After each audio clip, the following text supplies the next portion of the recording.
आदिवासी गोवारी शहीदांना अभिवादन स्मारकावर विविध मान्यवरांची उपस्थिती। नागपूर आदिवासी गोवारी शहीद स्मृती दिनानिमित्त आज जिल्हाधिकारी डॉक्टर विपिन ईटनकर यांच्यासह विविध क्षेत्रातील मान्यवरांनी 0 माईल येथील शहीद स्मारकास भेट देऊन अभिवादन केले।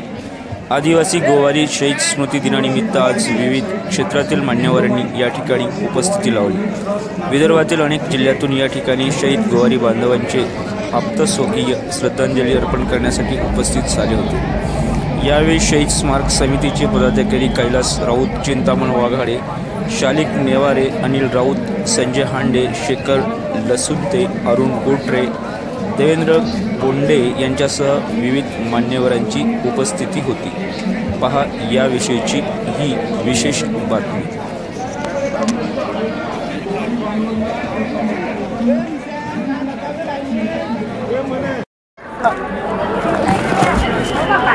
सगळ्यांना घ्या आधी, सगळ्यांना घेऊन। मी न्यूजवाले आहे मॅडम, मी कुठे कळवत बसू? नाही, आम्हाला कळते ना पुढे शहीद आहेत ते।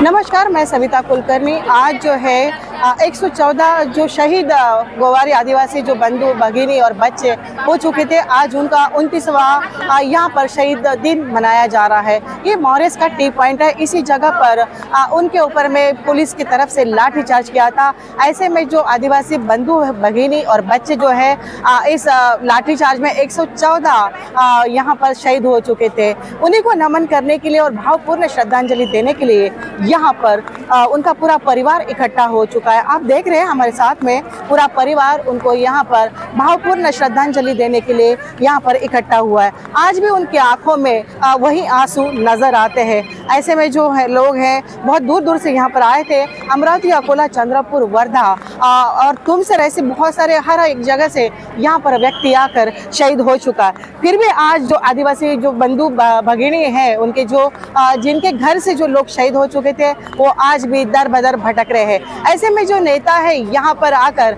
आदिवासी बंधु जो शहीद हो चुके थे उनको यहाँ श्रद्धांजलि देने के लिए पहुँचे हैं। परंतु जब आदिवासियों का जो काम है, जब उनके काम होते हैं, तब यहाँ पर नेता जो काम के समय में नेता नजर नहीं आते। और आज के दिन में हर एक नेता यहाँ पर आकर अपने मतों से ही मतलब जीतने के लिए, उनके मन जीतने के लिए, आदिवासी बंधुओं के मन जीतने के लिए यहाँ पर वो पहुँच चुके हैं। क्योंकि आने वाले 2024 में इलेक्शन है। ऐसे में वोट बटोरने के लिए हर एक नेता यहाँ पर नजर आएगा।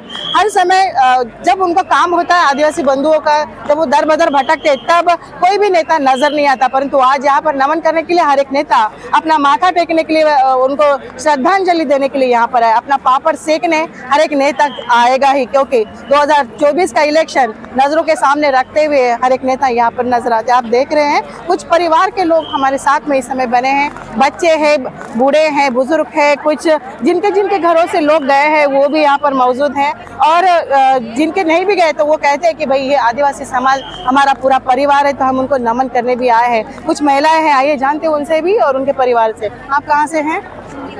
आपका कौन गया है? आपके घर से कोई गया है? नहीं गया जी, नहीं गए हैं। आपके परिवार से कोई है? आपके परिवार से कोई गया है? जी नहीं। फिर भी बंधु ये यहाँ पर उनको भावपूर्ण श्रद्धांजलि देने के लिए आए। आप देख रहे हैं हमारे पीछे में जिस प्रकार से उनका जो स्मृति चिन्ह बनाया गया है, वो 114 जो बंधु थे, जो बंधु भगिनी बच्चे थे, उसमें लाठीचार्ज में जो शहीद हो चुके हैं, उन्हीं का स्मृति का स्मारक चिन्ह भी यहाँ पर बनाया गया है। जिस प्रकार से लाठीचार्ज उनके ऊपर किया गया था, वो लाठीचार्ज का चिन्ह यहीं पर मौजूद आपको नजर भी आ रहा है। और उन्हीं को फिर से एक बार में भावपूर्ण श्रद्धांजलि देते हुए, नमन करते हुए, मैं सविता कुलकर्णी, इंडिया टीवी 360 के लिए नागपुर मॉरिस टी पॉइंट्स। इस समय हमारे साथ में जुड़े हैं आदिवासी समाज के अध्यक्ष कैलास जी राउत। आइए जानते हैं उन्हीं की जुबानी। सर, आज तो 114 जो है मतलब जो शहीद हो चुके थे बंधु भगिनी बच्चे, आज उनको हम सबसे पहले तो भावपूर्ण श्रद्धांजलि देते हैं, नमन करते हैं इंडिया टीवी 360 की टीम की ओर से भी और मेरी ओर से भी मैं उनको नमन करती हूँ। और आज हमारे साथ में कैलास जी राउत जुड़े हैं। आइए जानते हैं उन्हीं की जुबानी। सर, 29वां भाव आज जो है शहीद स्मृति दिन है, क्या बताना चाहेंगे? हम 29वें गोवारी शहीद दिन को ऐसा प्रण कर रहे हैं कि हम ओरिजिनल आदिवासी रहने के बाद भी आज भारत स्वतंत्र होने के बाद अभी 75 साल हो गए तो भी हमको न्याय नहीं मिला है।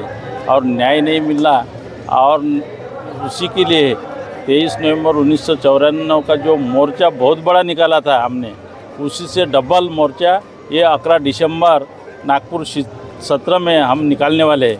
और वो मोर्चा इसलिए निकाल रहे हैं, हमारे महाराष्ट्र में बहुत बड़ी आदिवासी की जाति है, जैसी धनगर जाति है, उनको सब आदिवासी की सहूलतें दे रहे। मराठा कुणबी में संशोधन कर रहे, हमारे गोंडवारी में क्यों नहीं करते?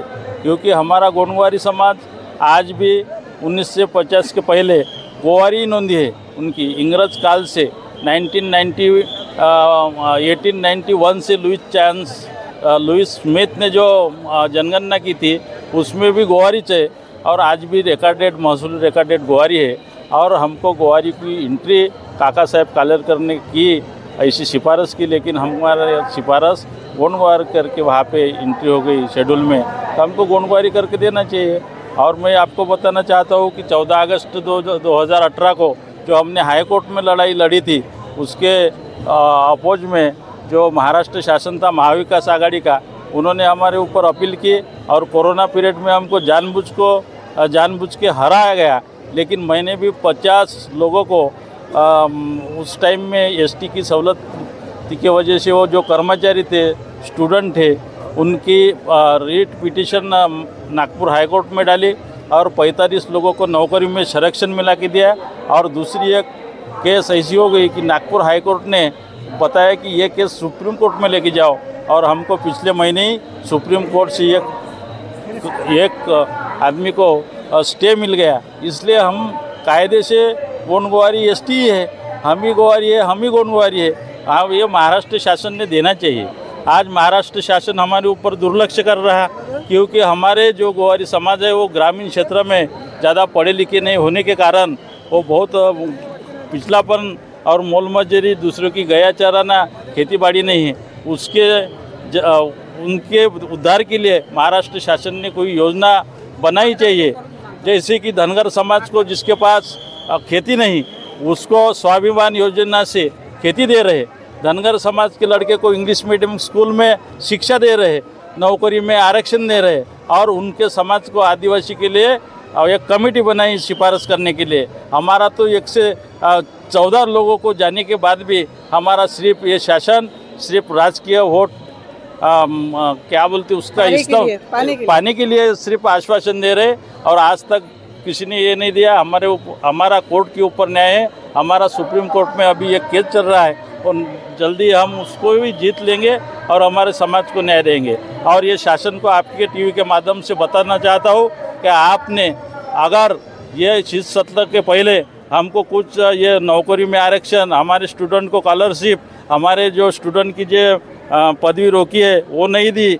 और हमारे जो गरीब है उनको घरकुल की योजना नहीं दी, हम 11 दिसंबर को मोर्चा निकालेंगे। और आने वाले इलेक्शन में हमारा पूरा गोवारी समाज विदर्भ में जो विनर होट है 60-65 जो विधानसभा में हम विनर होट है उनको धड़ा सिखाएंगे। ये शासन ने हमारा काम करना चाहिए, ऐसा मैं आपके टीवी द्वारा उनको एक संदेश देना चाहता हूँ। हाँ सर, ये भी बताइएगा कि जिस प्रकार से जो बंधु भगिनी थे, बच्चे भी थे उस समय 1994 में भी जो शहीद हुए थे, उनके परिवारों को नौकरी कितने लोगों को मिली अभी तक? उनको परिवार को नौकरी के लिए हमने बहुत बार, जब विलासराव देशमुख था मुख्यमंत्री तब भी दिया, पृथ्वीराज चौहान है तब भी निवेदन दिया, जो मुख्यमंत्री हुए तो बार हमने उनके नौकरी के लिए, वो वारस की नौकरी के लिए हमने निवेदन दी, लेकिन वो निवेदन सिर्फ कचरे के डब्बे में ये सरकार ने लिया है। इसलिए मैं अपने गोवारी समाज को ये संदेश देना चाहता हूँ,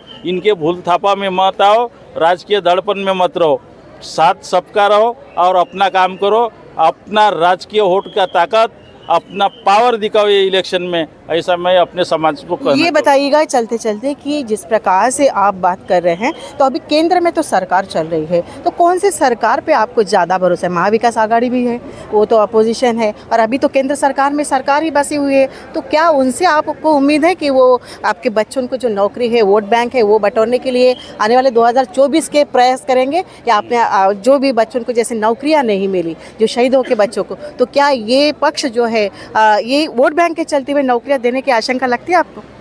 मैं तो एक निष्पक्ष गोवारी समाज संगठन का अध्यक्ष हूँ और समाज सेवक हूँ। मैं कोई पक्ष से कोई मेरा जुड़ाव नहीं है। एक दो बार प्रवेश करने वाला था, लेकिन वो पक्ष का जो आचार संहिता देखी मैंने, तो हमारे समाज के ऊपर अन्याय करने वाली ही थी।